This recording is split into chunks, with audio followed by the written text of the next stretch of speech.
Phyllis. I'm the executive director for the Housing Alliance of Pennsylvania. And what we wanted to do today was just give you a really brief update on what's going on in Harrisburg with regard to housing policy priorities, what we're doing here at the Housing Alliance, and what we need to ask of you to make sure that our policy priorities remain a priority. Just starting with our approach to policy advocacy, we work with many of you, so you may be familiar with this.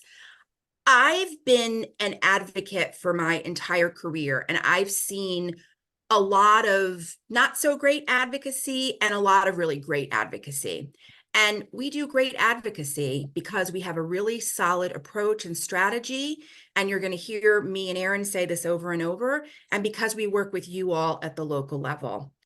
Our approach is grounded in a very strong solutions-focused message.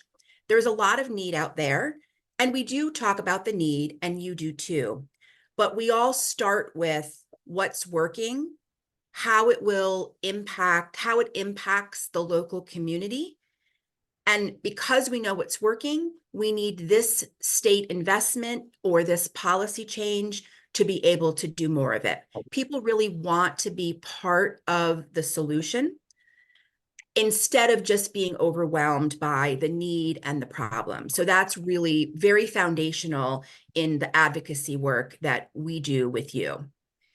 Second, not necessarily second, but part of the approach is to connect the policy issues, proposals, and legislation that are in front of legislators to what's happening locally. So we have staff here at the Housing Alliance, primarily Erin, but most of us do engage in this as well, who are making the case with legislators, who Erin understands how a bill becomes law. He understands the overall political context. He's got the talking points that he's very good at. What we're not able to do as well as you is tell the story and the nuance of what's happening locally. And again, bring it back to here's the impact on the local community. And it really does matter for our collective ability to move these bills forward and get them passed. Respectful relationships with legislators, both ours and yours. So again, Erin knows legislators, has relationships with them. You do too in many cases, and if you don't, you're able to build that. The respect really stems from a dialogue. Legislators do not always agree with the ideas that we're putting forward immediately, and we continue to engage in a conversation with them to help them understand why this matters. And because of this pretty great approach, we have been able to be pretty effective at getting bills passed. Erin, can you go to the next slide? And those bills include increasing funding.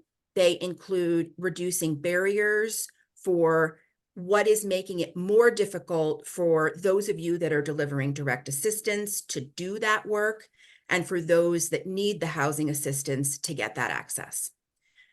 So with that, I'm going to pass it over to Erin. Many of you know him. Erin's our Director of Government Affairs, and he's going to go through what's the status of some of our policy priorities and what's the overall context.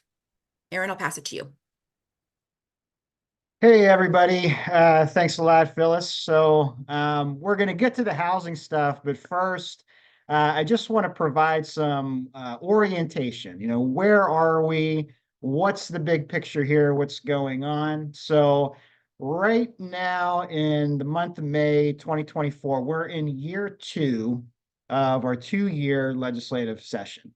Legislative sessions in the state run for 2 years.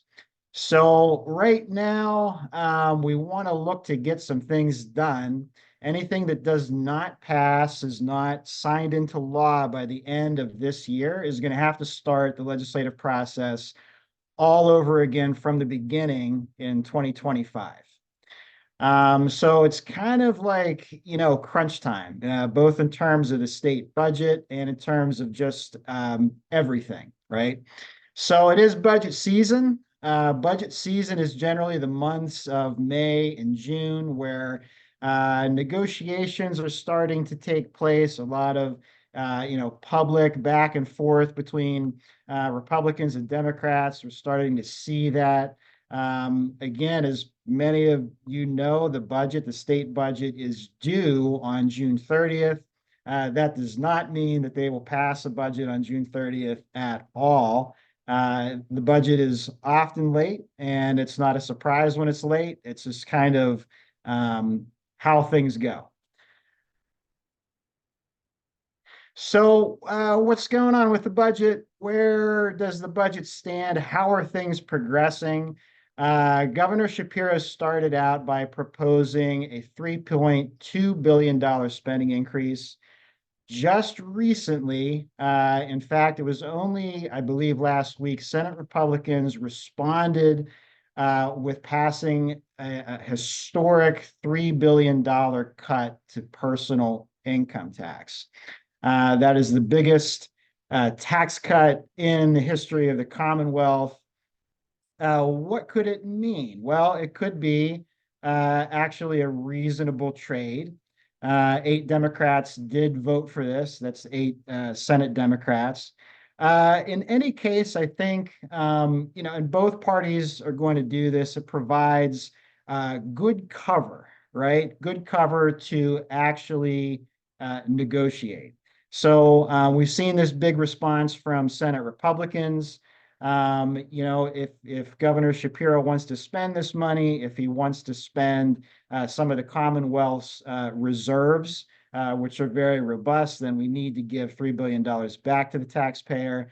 It could also be impossible to get through the House. We really don't know. But I think the point is that it's a good sign, right? I mean, this is a Republican response to Shapiro's spending plan, and it's good cover. It provides them with something that they can take back home to their constituents and say, hey, we're fighting to give money back to the taxpayer and cut taxes. And then it gives them room. It gives them room to go back with the administration and back with House Democrats, and hopefully, we're being optimistic, hammer out a budget that everyone can live with. So how are the state's finances? This is pretty important because we're going and we're asking for money. We're asking for money from housing. So we kind of need to know what's in the bank. How are we doing? So we're doing pretty good right now. This is right from the Department of Revenue as of just a little bit earlier this month. General fund collections, that's all tax revenue that's coming into the state from all sources. We're just a little bit above estimate. That's really good.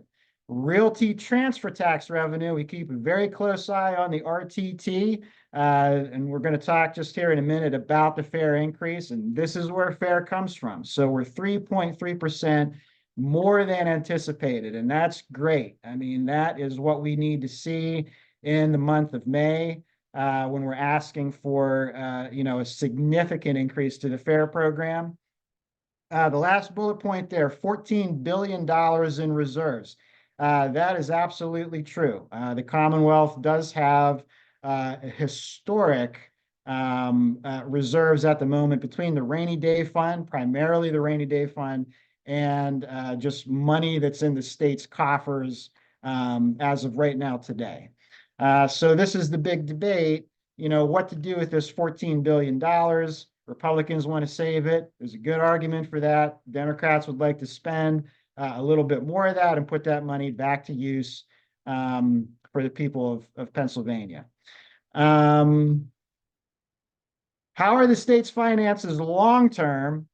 And this definitely plays into our policy asks. So the answer is not great. There is a structural deficit, and that is an objective truth that comes from analysts who are nonpartisan. Simply the state's obligations to cover healthcare costs, to pay the Commonwealth's employees, they're projected to outpace our revenue. However, the Commonwealth needs to compete to capture a current wave of investment in U.S. companies. And this is important, right? Because right now the economy is strong. U.S. stocks are strong. There is a wave of investment in U.S. companies. There's a lot of talk about reshoring, about manufacturing. Housing is a part of this, and this is kind of the crux of our message to Republicans in the state is that, you know, housing is workforce development. If you're going to have economic growth in the Commonwealth, if we're going to attract the kinds of employers that we desperately need, if we're going to keep young people here, then we need the housing. The housing has to come and be a part of that. It's part of our overall infrastructure. It's part of workforce development. When we couple that with homelessness prevention, with you know, a lot of other investments in people, it comes with long-term cost savings. You know, and this is ongoing work, and we're going to talk more about our homelessness prevention proposal. But you know, we want them to get the message that they have to invest here. They have to invest to save money long term. So now with the housing stuff, I know that probably everybody on this call, I'm going to assume, is very familiar with our ask to increase the FAIR Fund. That is, of course, the Pennsylvania Housing Affordability and Rehabilitation Enhancement Fund administered by PHFA. We're at a $60 million cap. We're trying to take that to $100 million over 3 years. So we have legislation which passed the House last spring, is currently in the Senate. We have the Senate that reported their own bill out of committee. That bill sponsored by Elder Vogel and Art Haywood. You've been hearing about this one for a long time. That one is waiting consideration and appropriations for a fiscal note. The point is, these are two bipartisan bills, one passed by the House, one in excellent position in the Senate. We have something that has broad appeal, broad agreement. It's just time to get it done. It's a bit of a mistake to refer to this as a budget priority. It's actually a tax code priority. Tax codes, omnibus tax codes, when the Commonwealth makes any tweaks or changes to taxes, to tax revenue, where tax revenue goes, they like to do it in a big omnibus bill that captures all of this tax stuff, we'll call it. And it doesn't have to pass with the budget. It could happen at any time. They could do it now if they wanted to. They could do it with the budget. They could do it in the fall at the end of session, but that's what really matters. But when it comes to FAIR, you know, again, for the purposes of you know, the folks, the advocates that we have on this call, the ask is to get to $100 million to increase that FAIR program, however it's feasible. The governor has his own idea about FAIR. The governor has proposed, which is better, $100 million right off the top of the RTT, no funding formula attached. That's much more efficient. However, we do have these legislative proposals, which, you know, it's like, this is ready to go right now. We know everybody agrees to it. One way or the other, we want the program to continue. We want to get FAIR done now. So again, you know, the local stories that Phyllis referred to, how does FAIR affect your community? How have you used FAIR grants? It's very much now the time to make sure that those are heard, right? Those are heard by everybody, not, you know, House Democrats, House Republicans, Senate Ds and Rs, all 4 caucuses, because everybody's got to come together in order to get it done. Homelessness prevention grants. This is a bit of a new thing for us. This is something that we're building momentum behind. Not something that we're going to get done in this budget this year, a little more long term, but we've been building up a plan. We've been building advocacy around how effective this is, how homelessness prevention saves money. Again, back to that point about the Commonwealth structural deficit, you know, paying for healthcare costs, you know, just overall societal costs. Like, this is a solution. This is something that prevents that spending from happening. This is another, you know, example of this is an investment that needs to happen to save the state money. So There are several highly successful homelessness prevention programs around the Commonwealth, and they combine direct assistance with mediation, with legal aid, and with resource navigation. It combines all these things to prevent homelessness. And we want to duplicate that. We want more of that. We want more of what is proven to work, what is working. So we're looking at a $20 million investment. We think that's, an appropriate amount of money. We've included some statistics here at the bottom. We estimate that a $20 million investment will serve about 5,284 households. It could translate to a cost savings of $48 million to the Commonwealth. And you see we're listing emergency shelter services, emergency room visits, patient health care, foster care, juvenile delinquency, and the state's obligations, that, again, referring back to, covering healthcare costs, which the Commonwealth shares, a great share of, and also, the juvenile delinquency that falls into, the corrections budget, which is, top 3 spending category for the Commonwealth. Significant savings here. So we're looking for someone to sponsor this legislation, and we're hoping that we can gain support, co-sponsors over the course of the next year and go into 2025 very hopeful to get an investment made in the state budget. Whole home repairs funding. This one, again, it was initially funded from ARPA. Those funds are out there. They're still being put to work. Most programs have not depleted their funding yet. In last year's state budget, it didn't receive any funding. We're going back again. We're trying to get $50 million in state funds to go to whole home repair. It's going to be in the budget for sure. Okay, that means it's going to be part of the general appropriations bill if it gets done. It is soundly a budget ask, not a tax code thing. So we've been working with administrators around the state to share with legislators how their program's going, share the good stories about how they've been fixing people's homes, what it means for the community, what it means for the preservation of our housing stock, keeping senior citizens housed, and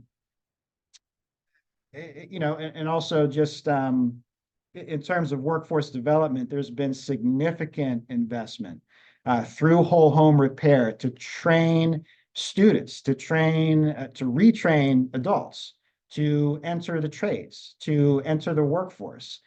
Some programs around the state, they've invested as much as a third of their entire allocation into these partnerships with intermediate units, with trade schools, tech schools.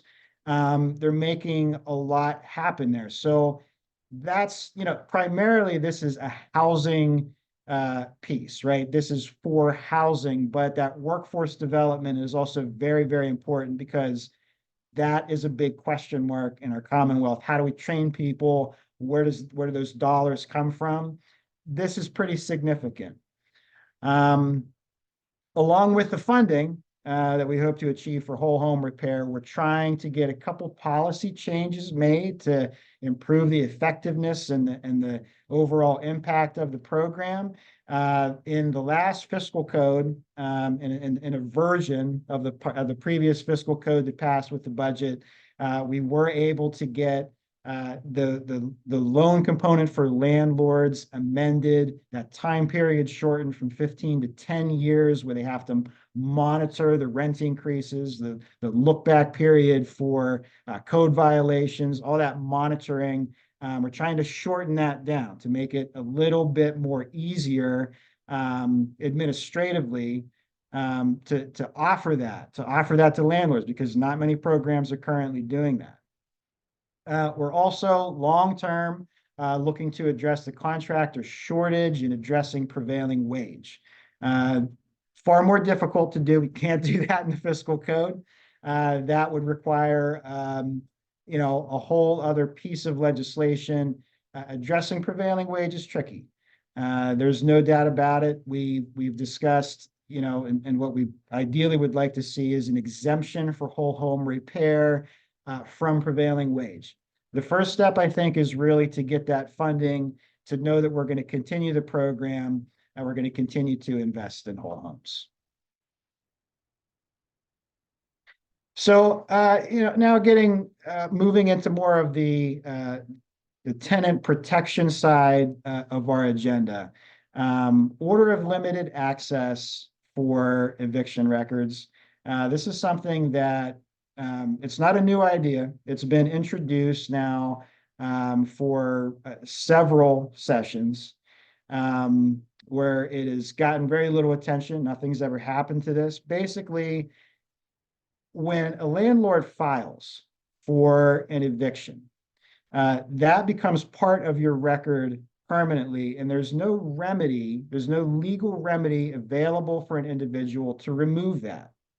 So as people seek new housing opportunities, they're screened, almost, across the board. They are screened. They're screening companies that provide reports to landlords. If you have a filing on your record, it shows up. A landlord sees there was an action taken against you as an individual, and they are likely to simply not take the risk, not rent to you. This is really, we're talking about a civil matter, and it's a de facto, punishment. We're punishing people because they can't access a basic human need. So there should not be punitive consequences for a financial hardship. And that's almost every eviction case involves financial hardship. People couldn't pay their rent. They ran into hard times. They lose their housing. But they shouldn't be losing housing or access to housing permanently. So we're proposing an order of limited access. Okay, so basically what these bills, there's been companion legislation introduced in the House and the Senate, and until a record would be sealed effectively under an order of limited access, screening companies can't see it, landlord can't see it, until a tenant loses their case in court, until they actually lose, right? And then we're providing an order of limited access for all records, no matter what the outcome was, after 7 years. It's a significant amount of time. It is on par with the recently passed and continually expanding clean slate law. It's on par with bankruptcy filings. That 7-year mark seems to be something that everybody kind of, agrees that that's an appropriate amount of time. There's plenty of precedents out there for that. It's not an easy piece of policy to get through. There's opposition from landlord groups. There's opposition from realtor groups. So it's been kind of tricky to make these and to introduce these in the bipartisan way that we had really hoped to. Nevertheless, our argument has broad appeal. I mean, the initial conversations around this with both Republicans and Democrats, where it's the fair thing to do, right? We shouldn't be barring people from accessing housing long after an incident occurred. This is simply not fair. We provided this remedy for folks who've actually committed minor criminal offenses, and then we've opened up employment and housing opportunities for them, but we're not doing the same thing for people who've fallen on hard times and couldn't pay their rent. It's not fair. So right now we're pursuing a hearing. We'd like to, for the House in particular, that's Chairman Briggs, chairs House Judiciary Committee. We'd like a hearing to take place. We want, both sides on this issue to share their arguments. We want it to be out in the public space as much as we can, and we firmly believe that our side is going to be favorable. So we're going to keep pushing for this. It's going to take a lot of work. It's not easy, but This issue has been elevated to a level that we've never seen before, right? And that in itself is a huge win. People are paying attention to this and being forced to take positions on this issue in a way that they never have. So we're going to keep pushing. We're going to keep, having other conversations and events around order of limited access. So next, land use reform. This is become quite a hot issue in Harrisburg. It has very broad appeal. And when we say land use, we're talking about zoning. We're talking about zoning ordinances, local zoning that has prevented housing from being constructed. So part of the problem in the Commonwealth is we have lots of housing in places of low economic opportunity, and we have little to no affordable housing in places of high economic opportunity or places where development is likely, where businesses could relocate. So we're trying to change that at the state level. Okay, so we have a bipartisan effort here. We have legislation that's been introduced in both chambers. The legislature right now has a menu of options before it, allowing for greater density, allowing for multifamily development where it's zoned for single family, allowing for multifamily development where there is where it's zoned for commercial use. So out of these, list of bills here, the Senate bill being introduced by a Republican, the House bills being introduced by Democrats, but for Republican members, this is it's a free market principle. This is something that allows the market to respond to a need. And, local zoning ordinances are preventing that to happen. It's a barrier. It's burdensome government regulation that's tampering with the market. So just a very evident free market argument here for zoning reform. And then the other side of it, you have just the issue of fairness. We have an inherent right to pursue a better life. And, society is not affording people that because affordable homes are not being built, cannot be built, are illegal to build in places where they're needed. And so we're effectively telling people, you could come here and work, but you can't live here. And that's simply not fair. And we desperately need to build more housing. So whatever the final result here is, whether it's coercing, forcing, encouraging local governments to open up their zoning laws, that could be the result. Or it could be, for sure, the state stepping in with one or all or some variation of these bills and saying, this is something that you have to do because we're in a crisis of such epic proportion. Aaron, my sincerest apologies for interrupting. No. You and I knew it was never possible to go over all of this in enough depth in the time that we have. I do want to interrupt just because we're about to be at time. We might lose a few folks. So I do want to get to some questions. As always, everyone will send out the recording. All that Aaron isn't going to cover are the blight bills, but you'll see it on the PowerPoint. So a couple questions. Number one, actually, this is an ask, not a question, and then I'll get to questions. We are asking for organizations to sign 1 or 2 letters of support for FAIR, the increase in FAIR funding, and then separately, but you can use the same link, in support of the homeless prevention funding proposal. Jen, is that a link that you can put in the chat? And just note that the link is for both letters, but you don't have to sign on. You can sign on to one or to both. In addition, educating legislators, talking to legislators is really important now, always, but now as the budget process really heats up. So please take a minute or two to reach out to a legislator, even just to call or set up a meeting to talk about what's important to you as the legislature finalizes the budget. We'll spend just a couple minutes answering a few questions.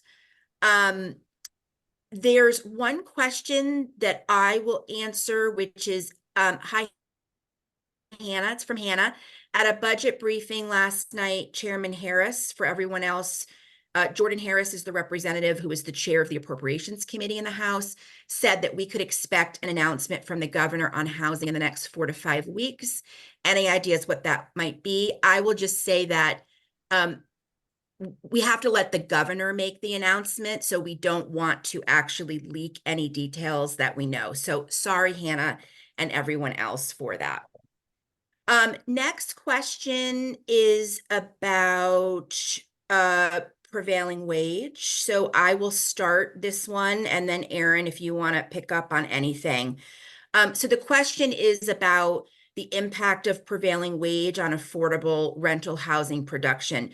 We are absolutely well aware of the difficulty, for lack of a stronger word, in meeting prevailing wage requirements and what that does for almost all of you across the whole state.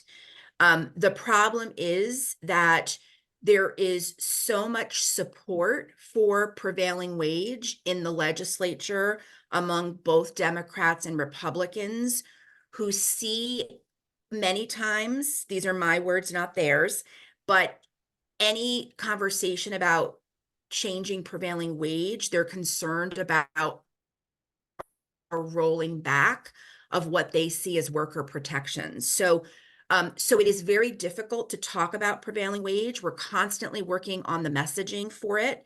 And we are looking at how can we create some sort of exemption. So Chad, you were the one in the questions that asked this question.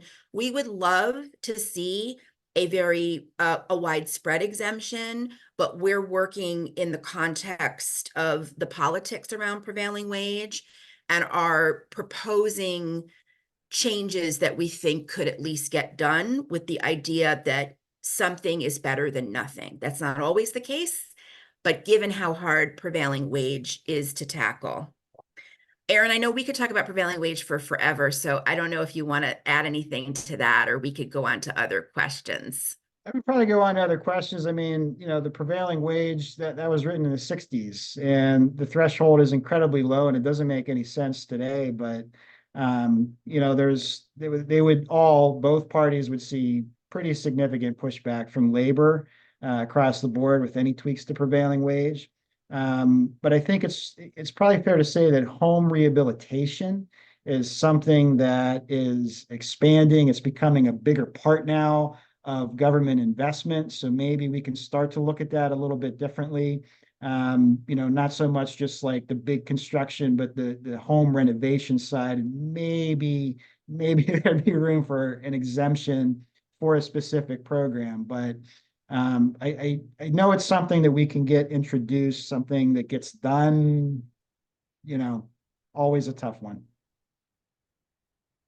So just a couple more questions. So we like to end on time, but if people want to stick around, we can do a few more questions.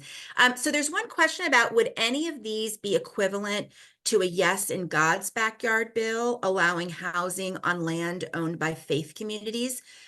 This is a question from Erin. Erin, I'm actually glad you asked that for two reasons.